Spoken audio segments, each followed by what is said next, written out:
السلام علیکم ورحمۃ اللہ وبرکاتہ۔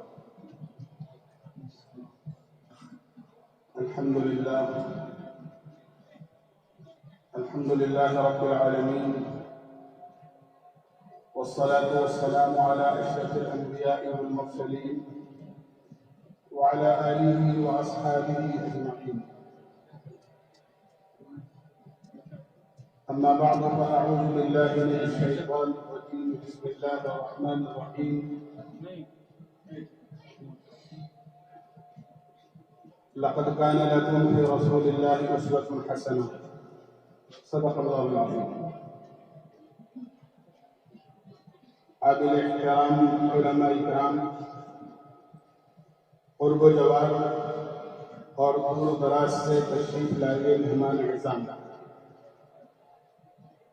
ہمارے لیے انتہائی مسرت اور شادمانی کا موقع ہے کہ آج ہم لوگ اجتماع خیرین کے موقع پر یہاں جمع ہیں، اس لیے کہ عصر کی نماز کے بعد جو مجلس ہوئی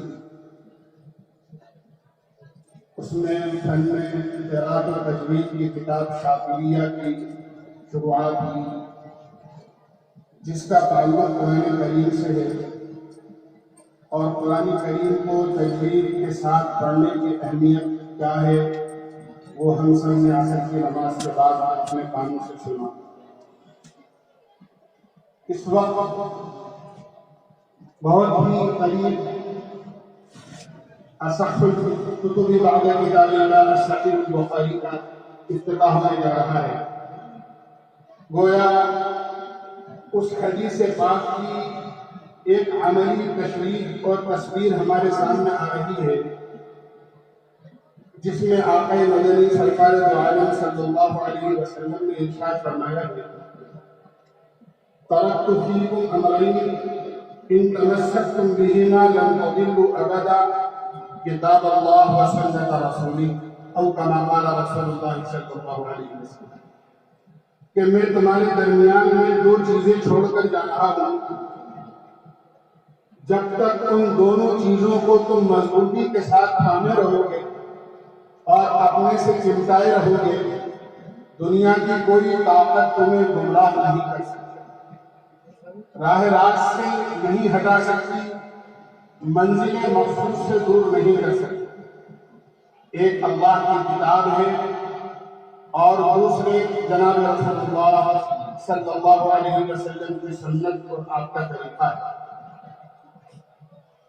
کتاب اللہ ہمیں یہ بتاتی ہے کہ اللہ کے احکامات کیا ہیں، اللہ کا حکم کیا ہے، ہمیں اس زندگی میں کرنا کیا ہے۔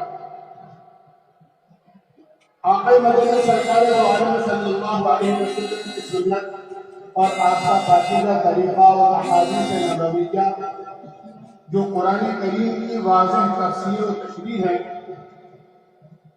ان کے ذریعے سے ہمیں یہ پتہ چلتا ہے کہ اللہ کا حکم کس طرح پورا کیا جاتا ہے۔ گویا اگر نماز کا حکم قرآن کریم میں ملتا ہے تو نماز کا طریقہ اللہ کے نبی کی حدیث میں ملتا ہے۔ زکوٰۃ ہے، روزہ ہے، حج ہے، اگر یہ احکامات قرآن کریم میں ملتے ہیں تو ان کی پوری تشریحات، تفصیلات، ان کا عملی نمونہ اور کرنے اور عمل میں لانے کا طریقہ احادیث نبویہ میں ہمیں ملتا ہے۔ لیکن افسوس اور صد افسوس، جن دو چیزوں کو اللہ کے نبی علیہ السلام اپنی امت کو دے کر گئے تھے اور تاکیداً یہ فرما کر گئے تھے کہ ان کو چمٹائے رکھنا اور مضبوطی کے ساتھ تھامے رکھنا، آج اگر کسی چیز سے امت دور ہے اور سوتیرا سلوک اس کا کسی کے ساتھ ہے تو وہ قرآن کریم سے اور اللہ کے نبی علیہ السلام کے پیارے طریقے و سنت سے۔ قرآن کریم دستور حیات ہے، قانون زندگی ہے۔ اگر یہ کہا جائے تو غلط نہیں ہوگا کہ جس طرح ہم کوئی بھی مشین بازار سے خرید کر لے کر آتے ہیں، اس کے پیکٹ اور ڈبے میں ایک چھوٹا سا کتابچہ ہوتا ہے جس میں اس مشین کو استعمال کرنے کا پورا طریقہ اور طرز درج ہوتا ہے۔ اگر اس مشین کو اس میں لکھے ہوئے طریقے کے مطابق استعمال کیا جاتا ہے تو آدمی اس سے فائدہ اٹھاتا ہے، ورنہ نقصان اٹھاتا ہے، کبھی بھی اس کے فوائد سے فائدہ حاصل نہیں کر سکتا۔ اللہ تعالیٰ نے سر سے لے کے پیر تک جو جسم ہمیں دیا ہے 5.5 فٹ کا، اس پورے جسم کو کس طرح استعمال کرنا ہے، آنکھیں کس طرح استعمال کرنی ہے، زبان کس طرح استعمال کرنی ہے، ہاتھ پاؤں دل دماغ کا کیا استعمال ہوگا، اس کے سارے احکامات قرآن کریم میں اللہ تعالیٰ نے بیان فرما کر یہ کتاب مبین ہمارے لیے اور پوری انسانیت کے لیے ہدایت بنا کر نازل فرمائی۔ قرآن کریم کے جو حقوق ہیں ہمارے اوپر، اس کو سیکھنا، اس کو پڑھنا، اس کی تلاوت، اس پر عمل اور اس کی تعلیمات کو دعوت کے ذریعے سے اقوام امت تک پہنچانا اور اقوام عالم تک پہنچانا، اس ذمہ داری کو پورا کرنا تو بہت دور کی بات ہے۔ امت کا بہت بڑا طبقہ قرآن کریم کے الفاظ سے بھی ناواقف۔ میں اپنی بات کو لمبی نہ کرتے ہوئے اسی علاقے کا ایک واقعہ ذکر کرتا ہوں۔ ایک مرتبہ دعوت کے سفر کے دوران میں بھی موجود تھا، مدرسے میں پروگرام تھا، علماء سے ہمارے بزرگوں میں سے کوئی بات کر رہے تھے، ہمیں جو عوام مسجد میں موجود تھے ان کے حلقے میں بٹھا دیا گیا۔ ایک بہت بڑے بزرگ تھے جن کی عمر تقریباً 70 سال تھی۔ جب حلقے میں ان کی سورہ فاتحہ سنی گئی تو ان کو سورہ فاتحہ صحیح یاد نہیں تھی۔ ان کو ہمیں بڑی تسلی دی اور بہت زیادہ امید دلائی کہ سیکھنے کی کوئی عمر نہیں ہوتی ہے۔ آپ کا کوئی پوتا، آپ کا کوئی نواسا، آپ کا کوئی چھوٹا بچہ گھر کا کوئی مدرسے میں جاتا ہوگا، آپ اس سے بغیر کسی شرم و حیا کے سورہ فاتحہ اپنے ٹھیک کر لیں۔ تو وہ بزرگ رونے لگے۔ تھوڑی سی تسلی کے بعد ہم نے پوچھا کہ چچا جان آپ اتنا کیوں رو رہے ہیں؟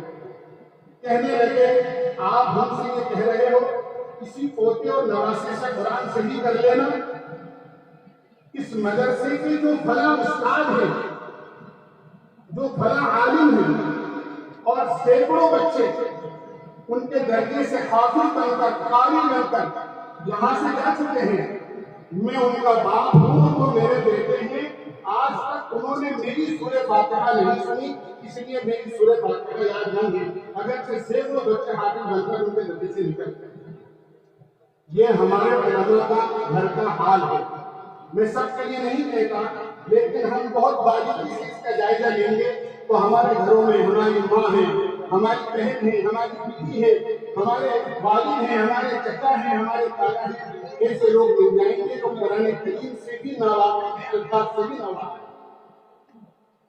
اس لیے ہم نیت کریں کہ انشاءاللہ قرآن کریم کو سیکھنا ہے۔ قرآن کریم کو ایسی پاک کتاب ہے جس میں اللہ نے قیامت تک کے جتنے مسائل امت پر آ سکتے ہیں اور امت دوچار ہو سکتی ہے کسی بھی زمانے میں، چاہے دنیا کتنی ہی ترقی کیوں نہ کر جائے، اللہ نے قرآن کریم میں ان مسائل کا حل رکھا ہے۔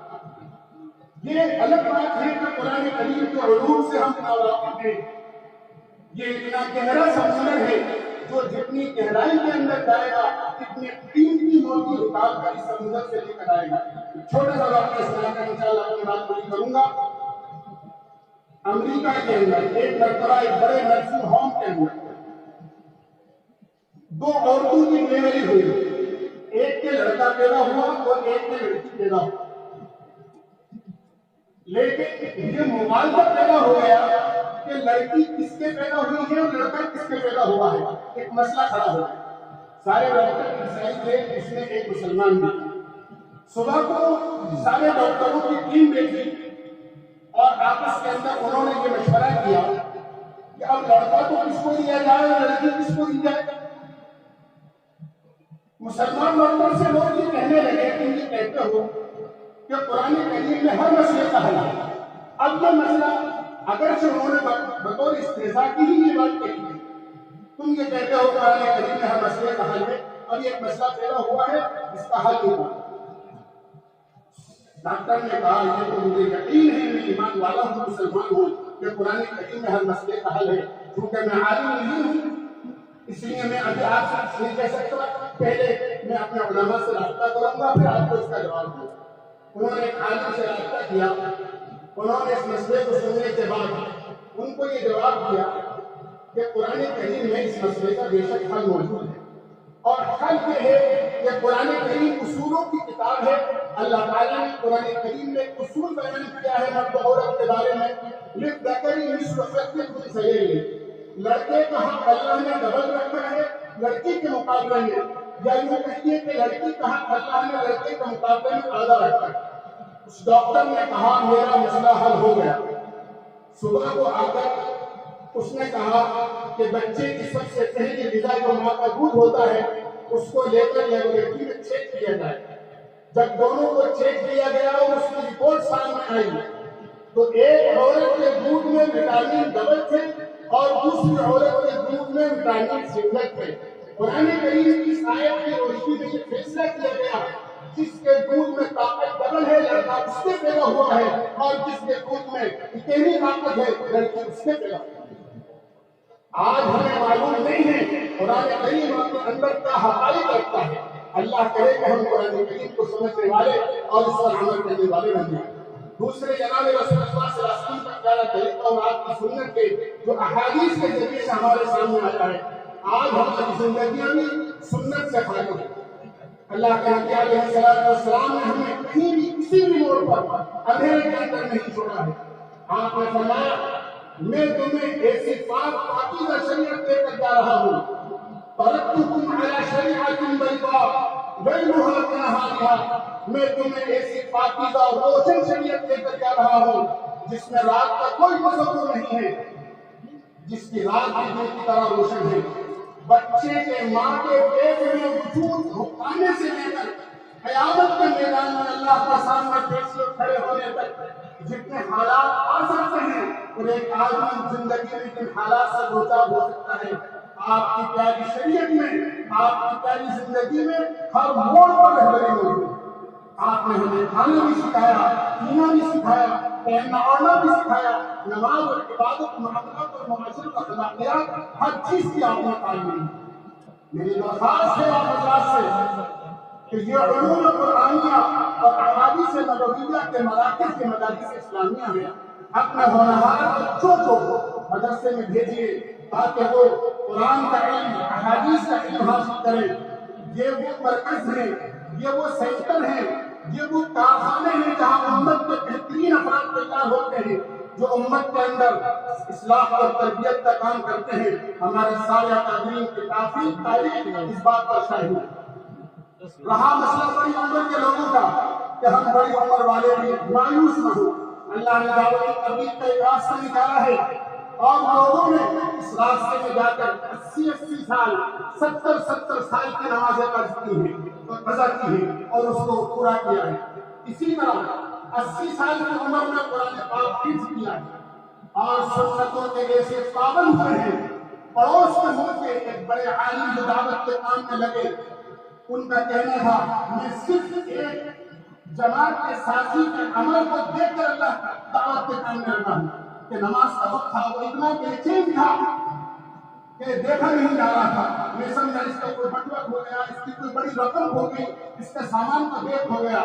لیکن جس وقت میں نے اس سے پوچھا ہے کہ آپ کی تمہاری کون سی چیز گم ہو گئی ہے جس کی وجہ سے ہم اتنے بےتاب اور پریشان ہوں، تو اس نے یہ کہا میری مسواک کھو گئی ہے اور وہ مل نہیں رہی ہے۔ اگر میں بغیر مسواک کے وضو کر کے نماز پڑھوں گا تو میرے ساتھیوں کے مقابلے میں میری نماز 69 درجے کم ہو جائے گی اور میرے ساتھیوں کی نماز 70 درجے افضل ہو جائے گی۔